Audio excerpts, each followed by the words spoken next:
STL Rhythm Collaborative and Afriky Lolo next on City Corner.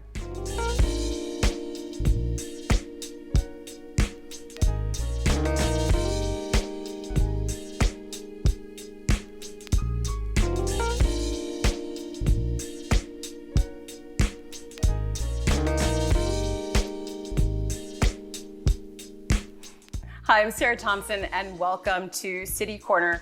St. Louis has a very vibrant and versatile performing arts scene, and dance is a very strong component of that. We are lucky to have several talented local dance companies, and today I'm joined by directors of two of them. So in this first segment, we're going to learn more about STL Rhythm Collaborative, and under that organization is mostly TAP, a TAP company. And in the second segment, we're going to talk to the director of Afriky Lolo, St. Louis's premier West African dance company. But first, on set, I'm joined by Maria Majors, the executive director of STL Rhythm Collaborative, and we're going to learn more about it because there's a TAP company under that umbrella. But it's so good to see you. Thank you. Good to see you too. I think it's funny that we're talking about dance today. Have no stage, you won't be, no performance opportunity, just sitting down today. But we do have some great video and great photos to get started.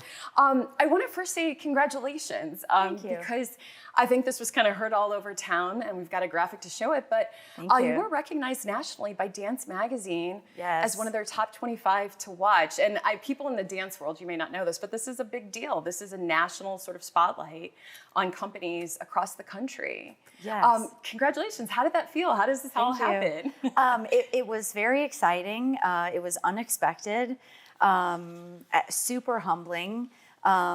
We are one of the only ensembles to be featured in the top 25 to watch. Often it is individual artists. So that's amazing. The dancers that I work with in the Mostly Tap company I consider them my family. We're all colleagues and have worked together in the St. Louis dance community for a very long time. So to be recognized together for work that we did together is really amazing and really a full circle moment. I received an email telling us that we would be featured in the magazine by the writer who wrote our description in the magazine, and she said, I wasn't going to tell you, I was going to let you be surprised and just see it come out. But I need some things from you. I need some information and some photos and some things. So it was very exciting, like I said. Yeah. No, it's really cool. And when you read, for anyone who gets a chance to read that, I think with the writer, Lauren Warnicki, what was really interesting, what I really appreciated about that, was she really highlighted too sort of St. Louis as a tap city. And I liked how she positioned that, which is you kind of are carrying the torch of sort of tap in the city. And if you don't mind talking a bit more about that, because people might be familiar with Robert Reed and with the tap festival that used to happen. And that's kind of something that you've really sort of personalized in your organization is kind of moving forward with to really keep tap at the forefront in St. Louis, where it's always kind of had a home. Yes. It's something that means a lot to me.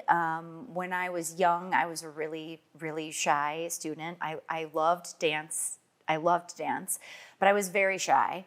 And Robert saw that. My tap teacher at the time, Karen Davenport, had encouraged me to start going to the St. Louis Tap Festival in the summers because she saw, promise in me. And so I did that, but I was too afraid to go talk to any of the teachers or really meet any of the other students. I was too shy to do that. And after a couple of years of going, Robert started recognizing my face, and Robert Reed, for those who don't know, was a tap dancer in the St. Louis area who built the St. Louis Tap Festival. The St. Louis Tap Festival was an annual event that was a week long that ran for over 20 years, I think 24 to be exact. It was a week-long festivities. He would bring in artists from all over the world to teach master classes, free events in the evenings, and it would culminate in a professionally produced show at the end of the week. The atmosphere at the St. Louis Tap Festival was amazing. It was always welcoming. The mantra was that if you have your tap shoes on, your family. We're all here to learn. It's very non-competitive. We're here to share the artistry of tap and meet each other and learn about each other. And he saw me coming every year and started introducing me to people, doing it for me because he knew I wouldn't do it for myself. Eventually, he asked me to join the board of directors and work alongside him for the TAP Festival, which was a huge honor. I learned so much. And then he passed away. And when he passed away, the St. Louis Tap Festival sort of dwindled and went away for a little while.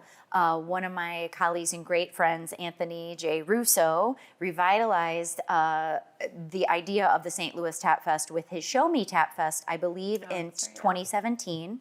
And my company, Mostly Tap, joined him and partnered with him. We joined the faculty for that.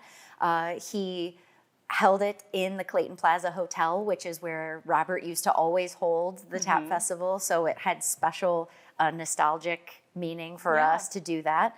But because of the logistics and the cost of hosting a festival, it just became too much. And so when I started my nonprofit STL Rhythm Collaborative, we decided we're going to try this. We're going to do this, even if it's on a small scale. So right now, this year, in the third year, we're bringing 5 internationally recognized artists to St. Louis. It's a 2.5-day event. We still host free events in the evenings, panel discussion, and a kickoff jam session. And we have over 20 master classes planned. Oh, wow, that's great. And I think we had pulled, I put it in a different I think, order, but we have the graphic that you have of your teachers who are coming, your special guests who are coming. We can kind of pull that if we have that ready later. But that's really, that's really great. There we go. Yes. And that's going to be, and we'll be sure to put that information up again because that's in July. So before we finish out the segment, I want to show people with Mostly Tap, your company. Yes. First, we'll show some video. We're going to show a short clip. We've just got something that we pulled off YouTube, but just to give people, you have to show the video for it. So let's take a look for a few seconds, and then I'm going to come back and ask you more about the collaborative. Here we go. This is Mostly Tap, the dance company that's part of STL Rhythm Collaborative.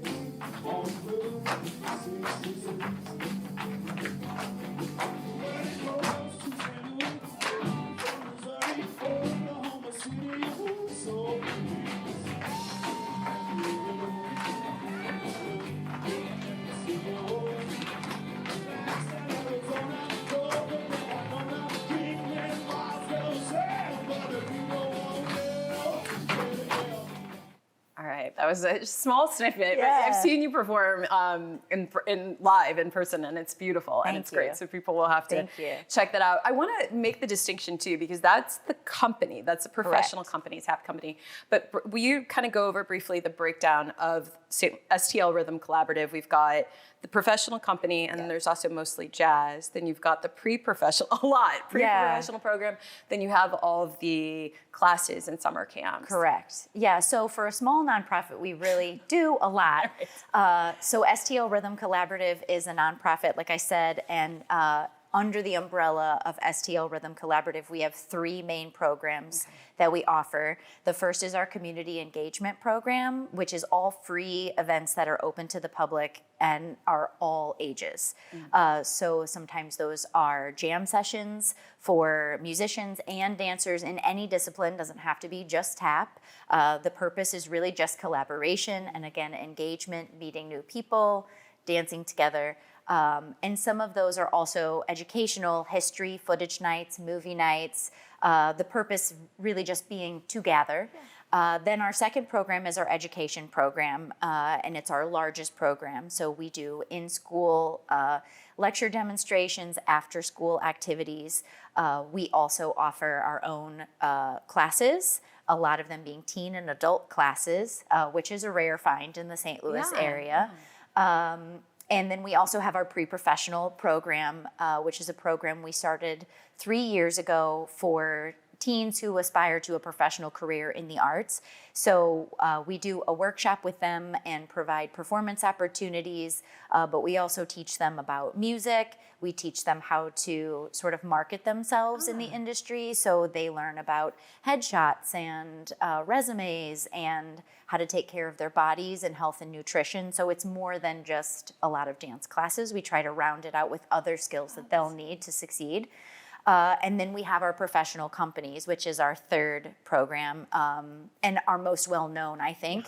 So those are our two ensembles, our mostly tap ensemble, and then we have our mostly jazz ensemble, which is our ensemble of musicians. We try to perform with live music as often as possible, because like we were saying earlier, adding live music to our performances really adds another layer and level of collaboration. Yeah. To our performances. So yeah, I know. I was like wondering how much time, because I do have a clip of you. We've got time of the collaboration together. Do we have about like 15 seconds? We could try to take a look. This is a quick performance of both mostly tap and mostly jazz together.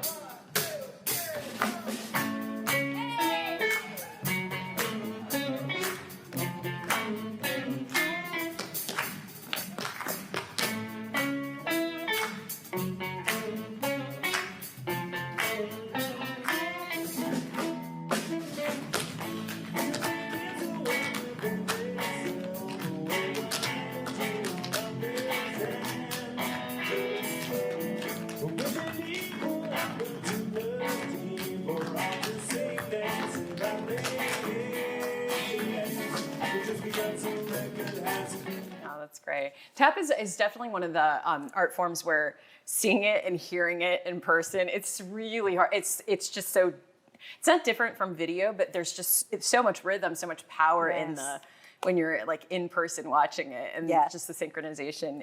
It's great. Is it hard to kind of balance out being on the administrative side, leading the director, and then also jumping onto stage? Or you found a good place in that? Yeah, it is a delicate balance for sure. But I enjoy it because every day is different, and I enjoy doing both. It's a balance, because it can be a lot, but yes.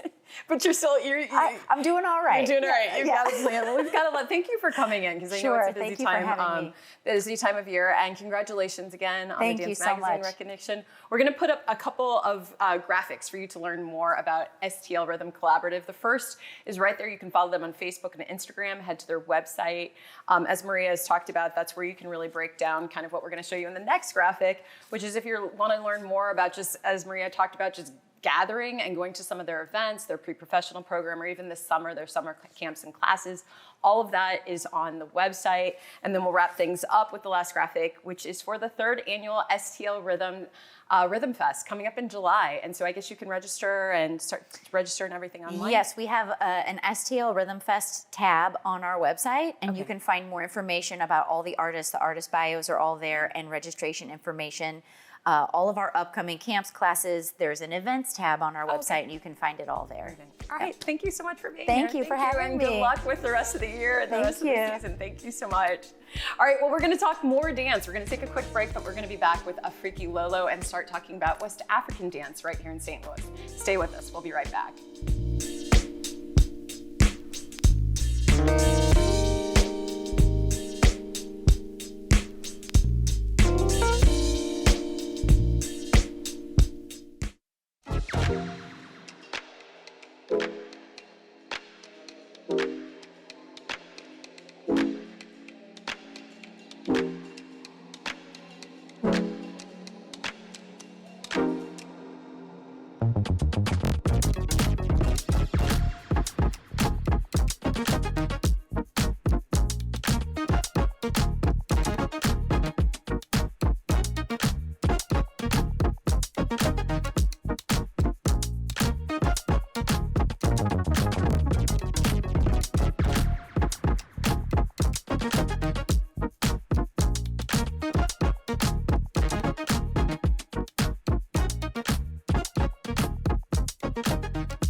Hi, I'm Sarah Thompson, and welcome back to City Corner. For today's show, we're focusing on dance, and in the first segment, we talked to Maria Majors about the STL Rhythm Collaborative, and now we're moving into West African dance, and I'm joined by Diadié Bathily, who is the artistic director and founder of Afriky Lolo. I think you were in the same spot like 15 years ago for me interviewing you, and here we are. It's a good chance to reconnect. How are you doing? I'm great. It's fantastic to be here, Sarah. It's great to have you be here. And I mean, this is coming up in June, is the 17th annual African dance celebration. And I feel like I remember when you had the first one. And here you are, 17 years later with this big dance festival. Yes, when you said 17, honestly, I feel like it was yesterday. Really? And even when we had COVID, because we missed 2 years, so it's supposed to be like a 19. It's just amazing. Yeah, time goes by, and it will be 17, and we've been practicing during COVID, you know, even right now after COVID, so we are ready to present to you guys something fantastic. Right, ready to go. I mean, I feel like for so many years, and it was great just with having Maria and Seth, and I, you know, met you both many years ago, and just to see, we were saying sort of dance is the secret to youth. It's great to see you both continuing to just evolve and develop with your organizations and with your skill. And I think for so long, you were really in the community and still are this representative, this kind of ambassador of West African culture. You know, you've been, and that's what I want you to talk about, going into schools outside of the performance side. Does Afriky Lolo still go into the schools and do instruction with dance and kind of West African history and culture? Yes, we go to schools, we teach in some of the districts in St. Louis, and we use African dance during PE and add more into the PE curriculum. We know African dance is already physical. Mm-hmm. And what is the therapy behind the African dance physical? You have a therapy, you know, getting together, getting alone together, dancing together, learning also about the continent. Mm-hmm. And all of the, you know, European languages, they speak from one country to another one, and also African languages, and when of those dances are taking places. Mm-hmm. So during the PE, teaching dance, and then culture and education at the same time. So we have everything in one box. Okay, so the education outreach, the education programs are still going on. Yes. And then you have the performance side with the company. Yes. So talk about, we've got your beautiful photography that you always have. Talk about the performance. Are there other performances, or is it just the big one in June each year? It's this one in June, a big one in June. Of course, we have a performance, but it's outside of St. Louis. We gotta go to Atlanta. We have a performance, Atlanta African Dance Conference we're performing at the end. And there is Dance Africa in Chicago, we gotta perform for that. And but we are here in June 10th to perform for the community, for everybody. So this is the time, and because we've been holding for 2 years, we haven't done anything for 2 years.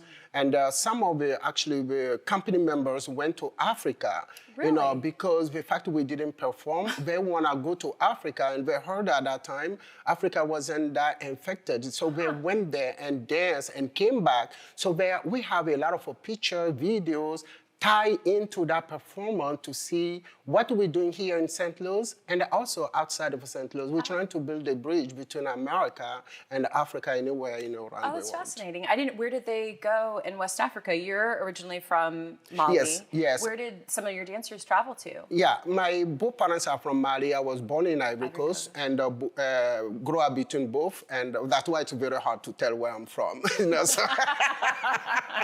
so we went to Ivory Coast, but we have one of the dancers went to Ghana, and her name is Haley, and actually she's graduating this year from Webster University, and she started in Afriky Lolo when she was young, and she became one of the dancers. So it's just amazing what comes out of this program. You know, we have professional dancers coming out. We're teaching African dance in schools and also for the children. We even have a performance for the children. And that's how they bring schools at the children, and then we have, dance performance, drumming, and even project some of the picture to share Africa with the students. Oh, that's fantastic. Yeah, I still remember seeing many years ago, it's a photo, one of the beautiful photos that you have reflecting the company. And I would see it, and that person now is like well into their 20s. And I believe a professional professional dancer, actually. And so, yeah, it's just really great to see the company change. I mean, what changes do you think have happened, or what have you noticed sort of from what would your observations be from when you first started Afriky Lolo to now? Here we are in 2023. Or has there been great change? Or are there anything you notice that's different, whether it's from the audience to how people are understanding or receiving West African dance, or not so much? No, we think, I was talking to Maria earlier. What we get out of this, it's mostly, after all of these years, people we train, and people through art, we change their lives. And that's why to us, we're doing African dance, we're performing. It's physical, but it's also a therapy. In Africa, people dance. Dance is a part of life. It's the beginning of everything. It's the middle of everything. It's the end of everything. So that's why I'm trying to say how to bring that one here in America. We all sitting in our corner, but we still can use dance, music, everything. What changed? All of these graduate students can continue what we started. So African dance was already big in St. Louis, but I came in to add what I know, coming from Ivory Coast, and knowing St. Louis at that time before I came, people didn't know any Ivorian dance. So me and Kaf and Urukia, we planted all of the dance here in St. Louis in a kind of a way. People ask us to go to Milwaukee, I was there 2 days ago. I appreciate you sharing that. And we've got some video, similar to saying to Maria, just to even hear the drumming, and just, it's so different when you see it live, but I'd love to cue up and show you some video performance footage of Afriky Lolo. Let's take a look.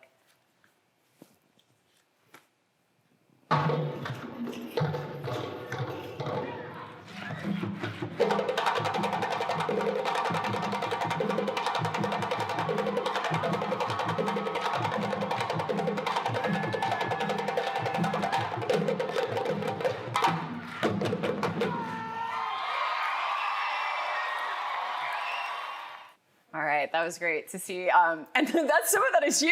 Don't be fooled. That's some of that is him. So you're still performing along with the dancers? Yes, I'm still performing. It's very hard to direct, to choreograph, and perform, but definitely there are very special part in there. I want to perform. I want to be part of a performance. Like I said, dance is fun. So directing is great, but I want to be part of the show because a lot of people come in to see me. Yeah. And the others. So we're sharing the audience. Yeah. I will be on that stage. Do you find, and this is I want to be careful not to have an ageist moment, so this is no disrespect to your age, but do you feel on the dancing side, because you choreograph, you obviously direct, do you feel from dancing this long, do you feel physically a change? Like, is there something when you were on stage 20 years ago that you can't do now, or or not so much? Or you're just in perfect shape to do it all?